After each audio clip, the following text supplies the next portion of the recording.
Good morning friends, జోగుడకు స్వాగతం.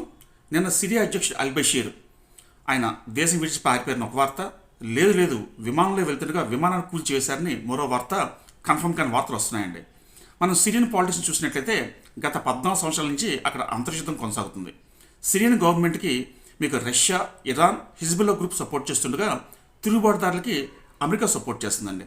America argument ఏంటంటే సిరియాలో dictatorship కొనసాగుతుంది కాబట్టి ఆ ప్రభుత్వాన్ని కూల్చివేయాలనేది అమెరికన్ ఆర్గ్యుమెంట్. కానీ మన జాగ్రత్తగా గమనించినట్లయితే టోటల్ మధ్యప్రాచ్యంలో చాలా కంట్రీస్లో డిక్టేటర్షిపే కొనసాగుతుందండి. ఇది కేవలం ముసుగు మాత్రమే.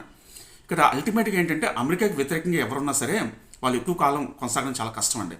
ఏదో రోజు వాళ్ళు దేశం విడిచి పారిపోయే పరిస్థితి వస్తుందన్నమాట.